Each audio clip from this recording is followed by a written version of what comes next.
Baik, pada kesempatan kali ini kita akan membahas terkait dengan materi lokasi dan pengelolaan produksi. Pada kesempatan kali ini, apa saja yang ingin kita bahas pada materi kali ini? Yang pertama adalah mengenai aspek penentuan lokasi, ruang lingkup, metode, sampai nanti kepada standarisasi. Mengapa sih kita harus menentukan yang namanya lokasi pada usaha kita?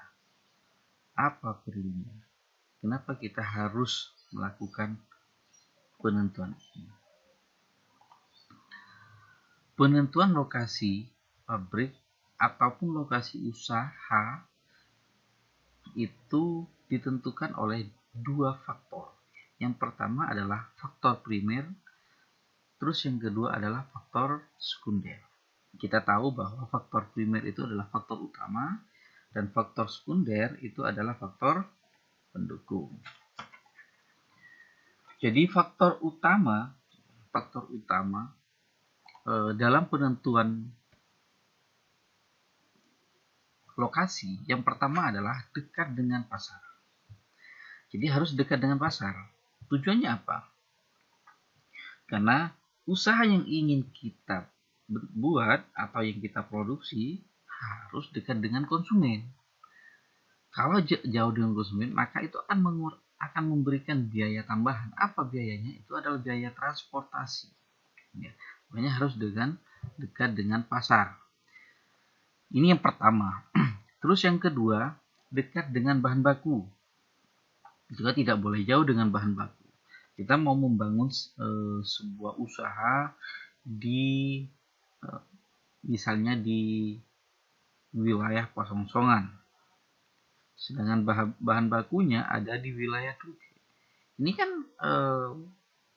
sangat jauh, ya, sangat jauh bahan bakunya. Walaupun memang transportasinya tidak sebegitu berapa biayanya, tetapi kalau ada yang lebih dekat, kenapa tidak seperti itu? Carilah yang dekat dengan bahan baku. Terus selanjutnya tersedianya lapangan kerja, baik jumlah maupun kualifikasi yang diinginkan. Jadi lapangan kerja di sana, kualitas SDM di sana memenuhi enggak? Tidak dengan standar atau dengan keinginan dari usaha yang akan kita bangun. Jangan-jangan di wilayah tersebut tidak ada orang yang punya kapasitas sesuai dengan usaha yang kita inginkan. Jadi harus tersedianya lapangan pekerjaan yang sesuai, ya, yang sesuai dengan kualifikasi, baik itu jumlah ya, atau keahliannya. Terus yang keempat, terdapat fasilitas transportasi. Ini juga penting. Jadi fasilitas transportasi itu juga harus kita perhatikan. Apa fasilitas transportasi? Ada jalan raya, ya, ada stasiun, ada pelabuhan. Itu adalah fasilitas transportasi. Terus yang kelima, tersedia sarana dan prasarana. Contohnya adalah seperti listrik, air, dan sebagainya.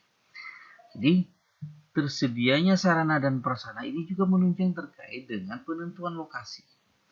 Ketika sarana dan prasarana ini tidak ada, apa yang harus kita lakukan? Dari 1, 2, 3, 4 itu sudah memenuhi apa yang harus kita lakukan. Sedangkan sarana dan prasarana tidak. Maka perusahaan atau usaha yang akan kita buat itu harus mengeluarkan biaya lebih. Kenapa? Ya, kita harus membuat listrik sendiri, kita harus mengebor air, mencari air sendiri. Ya. Ini yang terjadi. Terus yang keenam adalah kondisi adat istiadat masyarakat setempat ataupun sikap yang ada di masyarakat. Jadi kita harus tahu kondisinya masyarakat itu seperti apa. Kita harus tahu sikap masyarakat itu terhadap perkembangan itu seperti apa. Jangan serta-merta karena kita punya modal, kita punya segalanya, ya, tapi kita tidak melihat masyarakat itu seperti apa, adatnya itu seperti apa, kondisinya juga seperti apa. Ini juga harus kita perhatikan, jangan sampai ini kita lalaikan dalam penentuan lokasi. Terus yang selanjutnya adalah faktor sekunder. Kalau tadi itu adalah faktor primer, faktor utama, yang kedua adalah faktor sekunder atau faktor pendukung.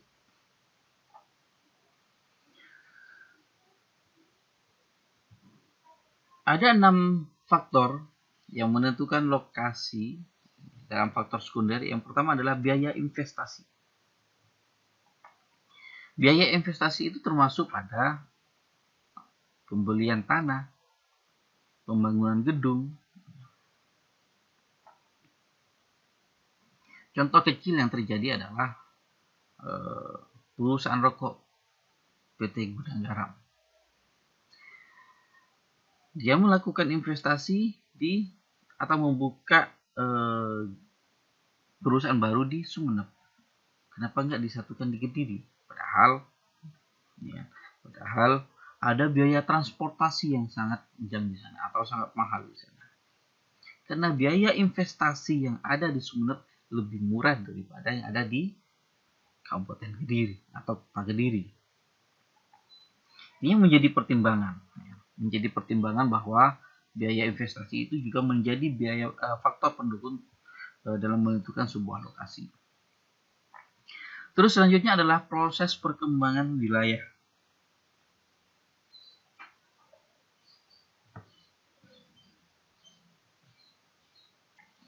Maksud dari proses perkembangan wilayah ini adalah wilayah tersebut itu dalam 5 tahun, 10 tahun itu akan jadi seperti apa. Karena setiap pemerintah daerah pasti punya yang namanya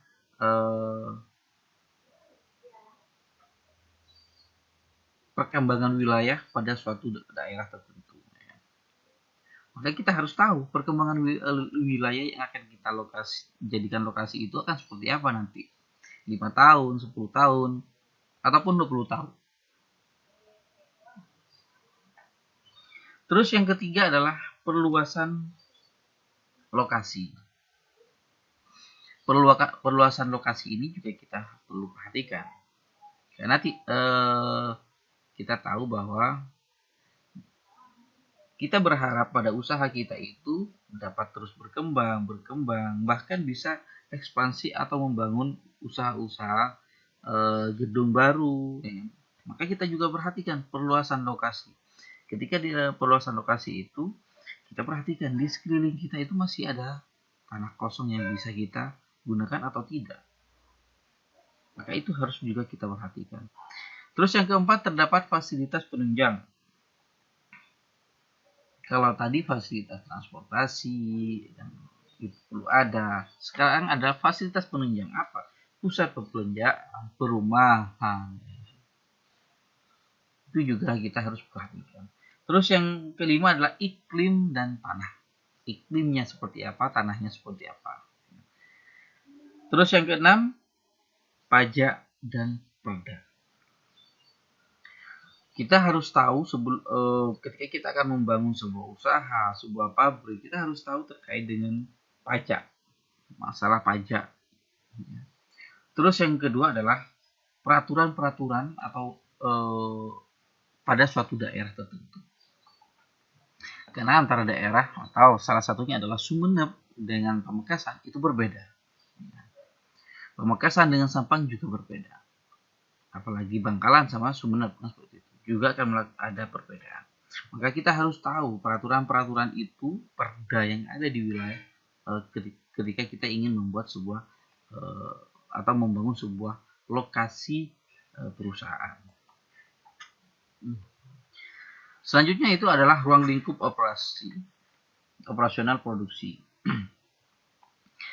Operasional produksi adalah segala kegiatan yang dilakukan secara sistematis berkaitan dengan teknik memperoleh input, faktor produksi, kemudian dilakukan pengolahan barang atau jasa agar siap dijual. Ada 3 teknik. Yang pertama adalah lokasi produksi. Lokasi produksi adalah tempat melakukan kegiatan produksi atau perusahaan. Ini juga harus kita perhatikan, lokasi produksi. Terus yang kedua adalah sumber bahan produksi.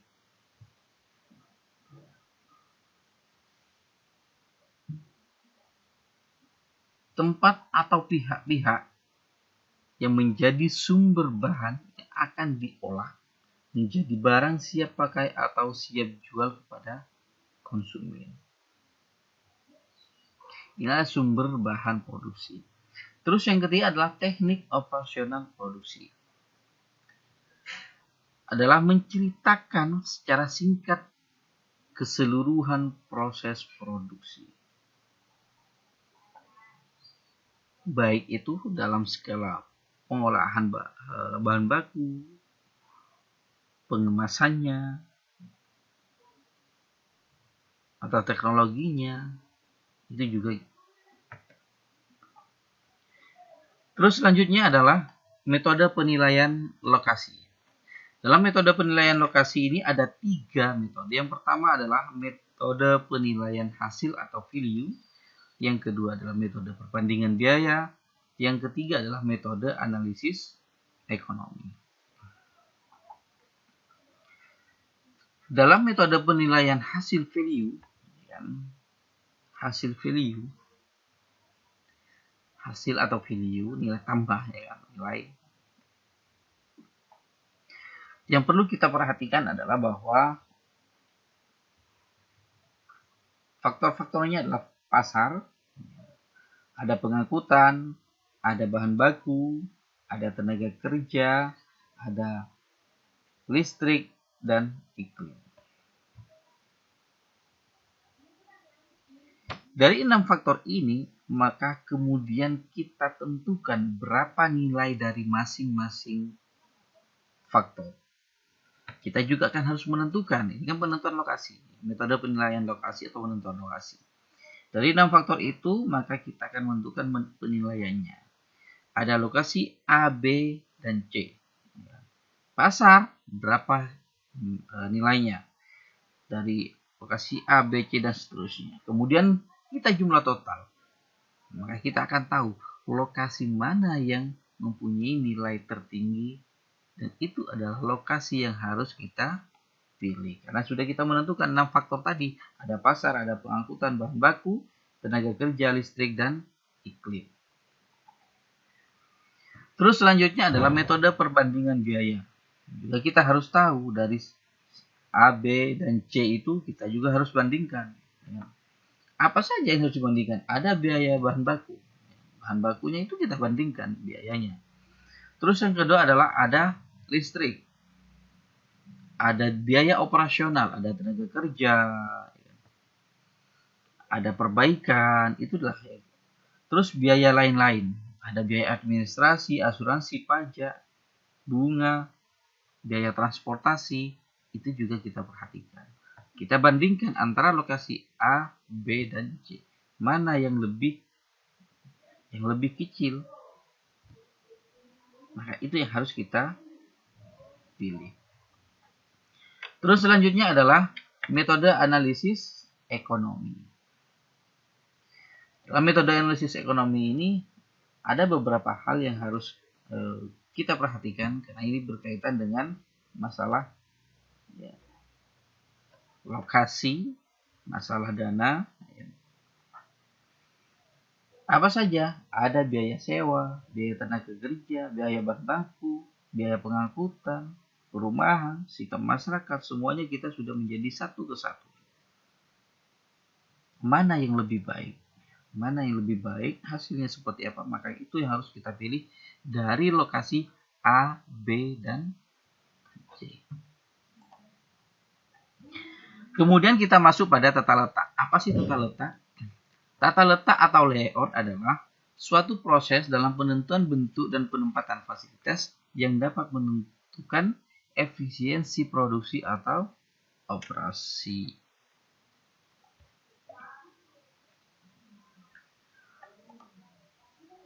Ada beberapa keuntungan dengan adanya layout atau tata letak. Yang pertama adalah memberikan ruang gerak yang memadai untuk beraktivitas. Terus yang kedua adalah pemakaian ruangan menjadi efisien. Mengurangi biaya produksi ataupun investasi. Aliran material menjadi lancar. Karena semuanya sudah disiapkan dari awal, ya kan? Desainnya seperti apa, yang dibutuhkan materialnya seperti apa, ya kan? Biaya pengangkutan material menjadi lebih rendah. Kebutuhan persediaan rendah, memberikan kenyamanan, kesehatan, dan keselamatan kerja yang lebih baik. Kenapa? Karena semua sebelum proses pembangunan, sebelum proses pembangunan pada perusahaan tersebut sudah didesain ini menjadi apa dan apa, modelnya seperti apa, ruangannya juga seperti apa. Maka ini memberi kenyamanan, kesehatan, dan keselamatan bagi yang bekerja. Termasuk juga pada hasilnya, ketika sudah selesai, ini juga akan memberikan sebuah kenyamanan. Penentuan tata letak yang baik itu yang pertama harus kapasitas dan tempat yang dibutuhkan. Kapasitas dan tempat yang dibutuhkan.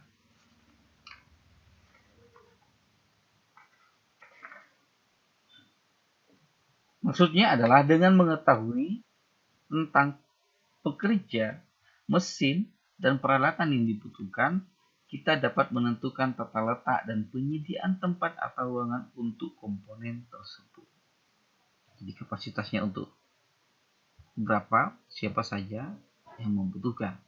Terus yang kedua adalah peralatan untuk menangani material atau bahan. Alat yang digunakan juga sangat bergantung pada jenis material atau bahan yang digunakan. Misalnya derek atau yang otomatis untuk memindahkan bahan yang akan digunakan. Terus yang ketiga adalah lingkungan dan estetika. Keluasan dan kenyamanan ini menjadi sangat penting.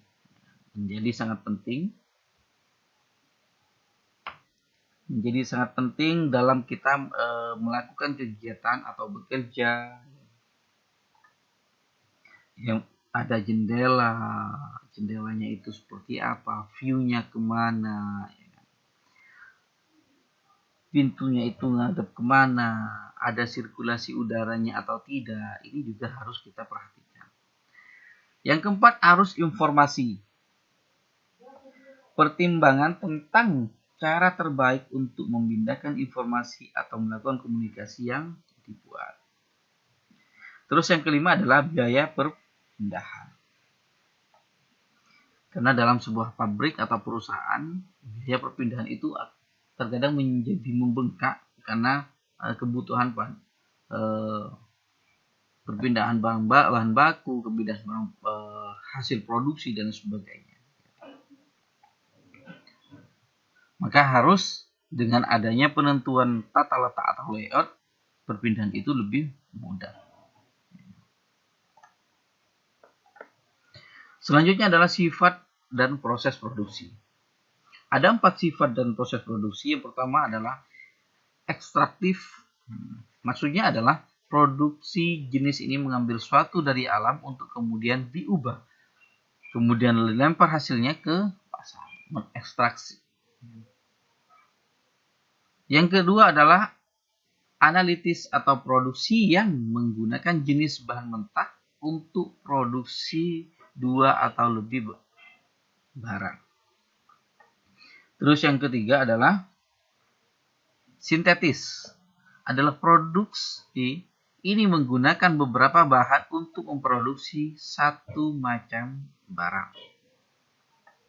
Terus yang terakhir adalah pengubahan atau produksi di mana bahan mentah hanya diubah bentuknya. Ini adalah jenis sifat pada produksi. Terus selanjutnya adalah jenis-jenis proses produksi. Ada dua. Yang pertama adalah produksi kontinu perusahaan yang memproduksi barang secara kontinu. Terus yang kedua adalah produksi tidak kontinu, di mana perusahaan memproduksi barang sesuai pesanan orang. Yang pertama adalah produksi kontinu, produksi yang selalu memproduksi barang-barang secara kontinu terus menerus. Misalnya hari ini perusahaan memproduksi jam tangan model A, maka besok terus seperti itu, secara kontinu dan terus menerus memproduksi barang tersebut. Terus yang kedua, produksi tidak kontinu, maka sesuai dengan keinginan masyarakat, sesuai dengan pesanan masyarakat. Ini biasanya terjadi pada catering. Itulah jenis produksi. Yang ketiga, yang terakhir adalah standarisasi dan normalisasi. Standarisasi adalah pengurangan variasi hasil produksi sehingga barang yang diproduksi menjadi satu jenis, satu bentuk, satu kualitas, dan satu warna. Sehingga dengan adanya standarisasi ini juga dapat mengurangi kreativitas dan inovasi terhadap karyawan yang ada dalam perusahaan. Karena apa? Karena semuanya distandarisasi, bentuk, ya kan? Kualitasnya, warnanya seperti apa. Ini kan mengurangi terkait dengan kreativitas inovasi pada karyawan. Terus yang selanjutnya adalah normalisasi. Adalah perluasan dari standarisasi. Kalau standarisasi dilakukan oleh sebuah perusahaan, maka kalau normalisasi dilaksanakan oleh sejumlah perusahaan. Jadi materi kali ini terkait dengan penentuan lokasi, dan jenis produksinya seperti apa. Maka saya kira cukup sampai di sini. Semoga ini menjadi bermanfaat.